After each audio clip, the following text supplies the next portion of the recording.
ಇದಕ್ಕೆ ಸಂಬಂಧಪಟ್ಟಂಥ ಒಂದು ಶಾಸನ ಕಂಬದಲ್ಲಿ ಬರೆದಿರೋದು ಇದು ಹಿಂದಿದೆ. ಇಲ್ಲಿರ್ತಕ್ಕಂಥ 4 ಕೈ ಇರುವಂಥ ಶಿವ ಮತ್ತು ಪಾರ್ವತಿ ಅಂದರೆ ಉಮಾಮಹೇಶ್ವರ ಅಂತ ಏನು ಕರಿತೀವಲ್ಲ, ಆ ರೀತಿ ಇರ್ತಕ್ಕಂಥ ಇಲ್ಲಿ ಒಂದು ಶಿಲ್ಪ ಕೆತ್ತನೆ ಯಥಾಸ್ಥಿತಿಯೊಳಗೆ ಇಲ್ಲಿ ಇದೆ.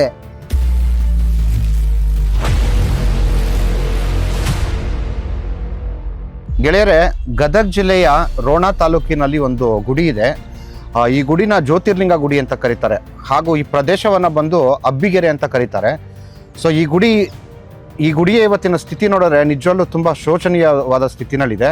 ಸೊ ಇದ್ರದ್ದು ಸಮಗ್ರವಾದ ಮಾಹಿತಿಯನ್ನು ನಮ್ಮ ಅದಾ ಕಟ್ಟಿಮನಿ ಸರ್ ಅವರು ಕೊಡ್ತಾರೆ. ಸರ್, ವೀಕ್ಷಕರೇ, ರೋಣ ತಾಲೂಕಿನ ಅಬ್ಬಿಗೆರೆ ಗ್ರಾಮದಲ್ಲಿದ್ದೇವೆ. ಈ ಅಬ್ಬಿಗೆರೆ ಗ್ರಾಮದಲ್ಲಿ ಸಾಕಷ್ಟು ಪ್ರಾಚೀನ ಸ್ಮಾರಕಗಳು, ಕೆರೆಗಳು ಅಂದರೆ ಕಲ್ಯಾಣಿಗಳು ಇದ್ದಂಥ ಸ್ಥಳ. ಈ ಅಬ್ಬಿಗೆರೆ ಹಿಂದಿನಿಂದಲೂ ಇತಿಹಾಸ ಪ್ರಸಿದ್ಧವಾದಂಥ ಅನೇಕ ಶಾಸನಗಳು ಪ್ರಕಟಿತ ಆಗಿದ್ದಾವೆ. ಇಲ್ಲಿ ವಿದ್ಯಾಕೇಂದ್ರವಾಗಿತ್ತು ಅಬ್ಬಿಗೆರೆ. ಇಲ್ಲಿ ಇರ್ತಕ್ಕಂಥ ದೇವಾಲಯಗಳಲ್ಲಿ ಈಶ್ವರ ದೇವಾಲಯಗಳು, ಜ್ಯೋತಿರ್ಲಿಂಗ ದೇವಾಲಯ ಮತ್ತು ಇನ್ನೊಂದು 2 ದೇವಾಲಯಗಳು ಇರುವಂಥ ಮಾಹಿತಿಯನ್ನು ರಾಜ್ಯ ಸರ್ಕಾರದ ಪುರಾತತ್ವ ಇಲಾಖೆ ಅಧೀನದಲ್ಲಿರುವ ಅನೇಕ ಸ್ಮಾರಕಗಳು ಅವೆಲ್ಲ ಆಧುನಿಕತೆಗೆ ಒಳಪಟ್ಟು ಮಾರ್ಪಾಟಾಗಿಬಿಟ್ಟಿದ್ದಾವೆ. ಈ ಪ್ರಾಚೀನ ಸ್ಮಾರಕ ನೋಡಿಬಿಟ್ರೆ ಇಲ್ಲಿ ಏನು ಜೀರ್ಣೋದ್ಧಾರ ಮಾಡ್ಯಾರ, 5/8/1968 ಏನು ಇದೆಯಲ್ಲ, ಇದು ಯಾವಾಗ ಇದನ್ನು ಆಧುನೀಕರಣ ಮಾಡ್ಯಾರ ಅನ್ನೋದು ಗೊತ್ತಾಗ್ಬಿಡುತ್ತೆ. ಈ ದೇವಸ್ಥಾನ ನೋಡಿದ ತಕ್ಷಣ ಯಾರಿಗೂ ಗೊತ್ತಾಗೋದಿಲ್ಲ ಇದೊಂದು ಪ್ರಾಚೀನ ಸ್ಮಾರಕ ಅಂತೇಳಿ. ಈ ದೇವಸ್ಥಾನದ ಹೆಸರು ಜ್ಯೋತಿರ್ಲಿಂಗ ದೇವಾಲಯ ಅಂತೇನು ಕರೀತಾರೆ. ಇದಕ್ಕೆ ಸಂಬಂಧಪಟ್ಟಂಥ ಒಂದು ಶಾಸನ ಕಂಬದಲ್ಲಿ ಬರೆದಿರೋದು ಇದು ಹಿಂದಿದೆ. ಅಂದರೆ ಇಲ್ಲಿ ಗರ್ಭಗೃಹ, ಅಂತರಾಳ, ಅದಕ್ಕೆ ಹೊಂದಿರುವಂಥ ನವರಂಗ ಮೂಲ ಸ್ಥಿತಿಯೊಳಗೆ ಆ ದೇವಾಲಯ ಉಳಿದು ಬಂದಿಲ್ಲ. ಆ ಗರ್ಭಗೃಹ ಮಾತ್ರ ಉಳಿದು ಬಂದದ. ಅದಕ್ಕೆ ಹೊರ ಭಿತ್ತಿಯೊಳಗೆ ಹಳೆ ಒಂದು ಕಾಲದ ವಾಸ್ತುಶಿಲ್ಪ ಅದೇ ರೀತಿ ಇದೆ. ಅವ್ರ ಮುಂದೆ ಏನು ವಿಸ್ತರಣೆ ಮಾಡ್ಯಾರ ಅದೆಲ್ಲ ಹಳೆಯದನ್ನು ತೆಗೆದು ಹೊಸದಾಗಿ ಮಾಡಿ ಅದಕ್ಕೆ ಸುಣ್ಣ ಬಣ್ಣ ಹಚ್ಕೊಂಡು ಒಂದು ದೇವಸ್ಥಾನ. ಇದು ಹಳೆಯ ಪ್ರಾಚೀನ ಸ್ಮಾರಕ ಅಂತ ಯಾರಿಗೂ ಗೊತ್ತಾಗೋದಿಲ್ಲ. ಅದು ರಾಜ್ಯ ಸರ್ಕಾರದ ಸಂರಕ್ಷಿತ ಪ್ರಾಚೀನ ಸ್ಮಾರಕಗಳ ಒಂದು ಪಟ್ಟಿಯೊಳಗೆ ಈ ಜ್ಯೋತಿರ್ಲಿಂಗ ದೇವಾಲಯವೂ ಇದೆ, ಈಶ್ವರ ದೇವಾಲಯಗಳು ಇವೆ. ಒಟ್ಟಾರೆ ನಮ್ಮ ಕರ್ನಾಟಕ ರಾಜ್ಯ ಸರ್ಕಾರದ ಪುರಾತತ್ವ ಮತ್ತು ಪರಂಪರಾ ವಸ್ತು ಸಂಗ್ರಹಾಲಯಗಳ ಇಲಾಖೆ ಅಧೀನದಲ್ಲಿರುವಂಥ ಅನೇಕ ದೇವಾಲಯಗಳ ಒಂದು ಸ್ಮಾರಕ ಸೂಚಿ ಅಂತ ಏನಿದೆಯಲ್ಲ, ಅಂದರೆ ದೇವಾಲಯಗಳ ಒಂದು ಪಟ್ಟಿ, ಸ್ಮಾರಕಗಳ ಎಷ್ಟು ಇದಾವೆ ಅನ್ನೋದು. ಈ ದೇವಾಲಯಗಳ ಚಿತ್ರ ಹಿಂದಿನೂ ಇದ್ದರೆ ಅದನ್ನು ಹಾಕಿ ನಾವು ಪ್ರಿಂಟ್ ಮಾಡಬೇಕು, ಅಂದರೆ ಮುದ್ರಣ ಮಾಡಬೇಕು. ಅದು ಇಲ್ಲ ಅಂದರೆ ಈಗ ಏನೇನು ದೇವಸ್ಥಾನ ಯಾವ ರೀತಿ ಇದಾವೆ ಇವುಗಳ ಒಂದು ಛಾಯಾಚಿತ್ರ ತಗೊಂಡು ಇವುಗಳ ಜೀರ್ಣೋದ್ಧಾರ ದುರಸ್ತಿ ಮಾಡಿ ಮತ್ತು ಮೊದಲಿನ ಯಥಾಸ್ಥಿತಿಯೊಳಗೆ ತರಬೇಕು. ಆ ದಿಶೆಯೊಳಗೆ ನಮ್ಮ ಗದಗ ಜಿಲ್ಲೆಯವರೇ ಆದಂಥ ಸನ್ಮಾನ್ಯ ಶ್ರೀ H.K. ಪಾಟೀಲ್ ಅವರು ಈ ಪುರಾತತ್ವ ಮತ್ತು ವಸ್ತು ಸಂಗ್ರಹಾಲಯ ಇಲಾಖೆಗಳು ಮತ್ತು ಪ್ರವಾಸೋದ್ಯಮ, ಕಾನೂನು ಮತ್ತು ಸಂಸದೀಯ ಅನೇಕ ಇಲಾಖೆಗಳ ಏನು ಒಂದು ಇಲ್ಲಿ ಗದಗ ಜಿಲ್ಲೆಯ ಒಂದು ಲಕ್ಕುಂಡಿ ಇತಿಹಾಸ ಮೇಲೆ ಹೊಸ ಬೆಳಕು ಬೀರ್ತಾ ಇದ್ದಾರೆ.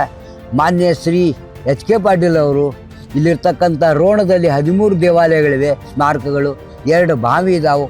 ಅದೇ ರೀತಿಯಲ್ಲಿ ಅಬ್ಬಿಗೆರೆಯೊಳಗೆ ಸುಧಾ ಅನೇಕ 2 ಪ್ರಾಚೀನ ಸ್ಮಾರಕಗಳು ಬಾದಾಮಿಗೆ ಹೋಗುವಂಥ ರಸ್ತೆಗೆ ಅಂಟಿಕೊಂಡೇ ಇರುವಂಥ ಈ 2 ದೇವಾಲಯಗಳನ್ನಾದರೂ ಸಂರಕ್ಷಣೆ ಮಾಡಬೇಕು, ದುರಸ್ತಿ ಮಾಡಬೇಕು.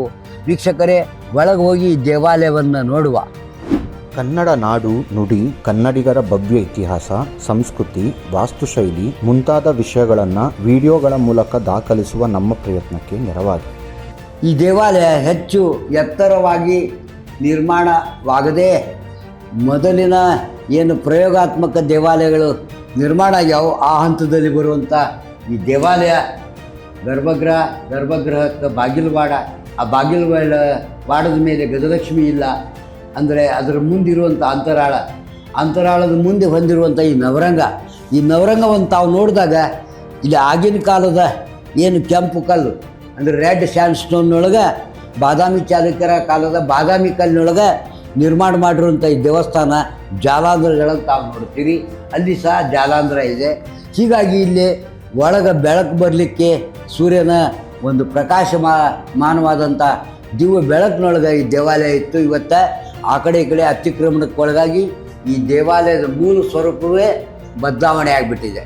ಇಲ್ಲಿರ್ತಕ್ಕಂಥ ಅನೇಕ ಕಂಬಗಳನ್ನು ತಾವು ನೋಡಿದಾಗ ಇವಕ್ಕೆಲ್ಲ ಸುಣ್ಣ ಬಣ್ಣ ಮೆಚ್ಚಿದ್ದಾರೆ. ಇಲ್ಲಿ ನವರಂಗ ಅಂತ ರಂಗವೇದಿಕೆ, ಇದ್ರ ಮೇಲೆ ಭುವನೇಶ್ವರಿ ಆ ಮೇಲಿನ ಕಲ್ಲು ಹೋಗಿದೆ, ಮತ್ತು ಬೇರೆ ಕಲ್ಲು ಹಾಕಿದ್ದಾರೆ. ಒಟ್ಟಾರೆ ಇಲ್ಲಿ ನೀವು ನೋಡ್ತಕ್ಕಂಥ ಈ ದೇವಾಲಯದೊಳಗೆ ಯಾವ ರೀತಿ ಇತ್ತು ದೇವಸ್ಥಾನ ಅನ್ನೋದು ನಿಮ್ಗೆ ಗೊತ್ತಾಗಿ ಬರ್ತದೆ. ಇಲ್ಲಿ ಕಂಬಗಳ ಒಂದು ವಿಶಿಷ್ಟ ವಾಸ್ತುಶಿಲ್ಪ ಶೈಲಿ ಅಂತ ತಾವು ಗಮನಿಸಿದರೆ ಕೆಳಗೆ ಗದ್ದಿಗಲ್ಲು ಕಂಬ, ಮೇಲೆ ದುಂಡಾದ ಸಿಂಬೆ, ಅದರ ಮೇಲೆ ಬೋದಿಗೆ ಇದೆ. ಅಂದರೆ ಈ ದೇವಾಲಯ ಮುಂದಿನ ಭಾಗ ಸ್ವಲ್ಪ ದುರಸ್ತಿ ಮಾಡಿ ಮೊದಲಿನ ಯಥಾಸ್ಥಿತಿಯ ಗುಡಿಯನ್ನು ಹಿಂದುಗಡೆ ಇಟ್ಕೊಂಡಿದ್ದಾರೆ. ಅದರ ಮುಂದೆ ಸ್ವಲ್ಪ ಆಧುನೀಕರಣಕ್ಕೆ ಒಳಪಟ್ಟಿದ್ರು ಇದನ್ನು ಮೊದಲಿನ ಯಥಾಸ್ಥಿತಿಯೊಳಗೆ ಇದನ್ನು ಸಂರಕ್ಷಣೆ ಮಾಡಬೇಕು. ಇದೊಂದು ಸಂರಕ್ಷಿತ ಸ್ಮಾರಕ. ಅದು ರಾಜ್ಯ ಸರ್ಕಾರದ ಇಲ್ಲಿರ್ತಕ್ಕಂಥ ಪುರಾತತ್ವ ಇಲಾಖೆಯ ಈ ಭಾಗದ ಉತ್ತರ ಕರ್ನಾಟಕದ ಅನೇಕ ಸ್ಮಾರಕಗಳು ಹೆಚ್ಚು ಇಲಾಖೆಯ ಗಮನಕ್ಕೆ ಬಾರದೇ ಇರುವುದರಿಂದ ಇವುಗಳ ಒಂದು ಸುವ್ಯವಸ್ಥೆ ಆಗಬೇಕು ಅಂತ ಹೇಳ್ತಾ ಇಲ್ಲಿರ್ತಕ್ಕಂಥ ಜ್ಯೋತಿರ್ಲಿಂಗ ದೇವಾಲಯ ಅಂತೇನು ಕರೀತಾರೆ ಅದರ ಬಾಗಿಲುವಾಡವನ್ನು ತಾವು ವೀಕ್ಷಣೆ ಮಾಡಿ ಇಲ್ಲಿರ್ತಕ್ಕಂಥ ಮೂಲ ಶಿವಲಿಂಗಗಳನ್ನು ತಾವು ನೋಡ್ತಾ ಇದ್ದೀರಿ. ಅಂದರೆ ಇದು ಎಷ್ಟು ಯಾವ ರೀತಿ ಮೂಲ ದೇವಾಲಯ ಯಾವ್ಯಾವ ರೀತಿ ಯಾವ ಹಂತದೊಳಗೆ ಇದಾಗಿದೆ ಅನ್ನೋದು ಗೊತ್ತಾಗ್ತದೆ. ಈ ಜ್ಯೋತಿರ್ಲಿಂಗ ದೇವಾಲಯದೊಳಗೆ ಏನು 3 ಕಡೆ ಅಲ್ಲಿ ಒಳಗಡೆ ಅಲ್ಲೊಂದು ಈಶ್ವರ ಇದೆ, ಇಲ್ಲೊಂದು ದೇವಕೋಷ್ಟಕ ಇದೆ, ಇಲ್ಲಿ ಮತ್ತೊಂದು ದೇವಕೋಷ್ಟಕ, ಅದೇ ರೀತಿ ಅಲ್ಲಿ 2 ಇಲ್ಲಿ 2 ಇದೆ. ಅಂದರೆ 4 ದೇವಕೋಷ್ಟಕದಲ್ಲಿ ಇದಕ್ಕೆ ಸಂಬಂಧಪಟ್ಟಂಥ ಗಣಪತಿ, ಮಹಿಷಾಸುರ ಮರ್ದಿನಿ, ಇಲ್ಲಿರ್ತಕ್ಕಂಥ ಅನೇಕ ಶಿಲ್ಪಗಳು ಈಗಿಲ್ಲ. ಇದು ಅಂತ ತಿಳ್ಕೊಂಡ್ರೆ ಇಲ್ಲಿರ್ತಕ್ಕಂಥ ಬಾಗಿಲುವಾಡ, ಈ ಬಾಗಿಲುವಾಡದ ಮೇಲೆ ಇಲ್ಲಿ ಹೆಚ್ಚು ಸುಣ್ಣ ಬಣ್ಣ ಬಳಿದಿದ್ದಾರೆ. ಮೂಲ ಸ್ವರೂಪಕ್ಕೆ ಇದನ್ನು ತೊಗೊಂಬಂದಾಗ ಇಲ್ಲಿ ಇರ್ತಕ್ಕಂಥ ಈಶ್ವರ ಲಿಂಗು, ಇಲ್ಲಿ ಇರ್ತಕ್ಕಂಥ ಈಶ್ವರ ಲಿಂಗದ ಹಿಂದ್ಗಡೆ ಇಲ್ಲಿದ್ದಂಥ ಅನೇಕ ಏನು ದೇವತಾ ಮೂರ್ತಿಗಳು ಈಗಿಲ್ಲ. ಆದರೂ ಇಲ್ಲಿ ಇರ್ತಕ್ಕಂಥ ಈ ಸ್ಮಾರಕ ಪುನರ್ನಿರ್ಮಾಣ ಮಾಡಿದ್ದಾರೆ.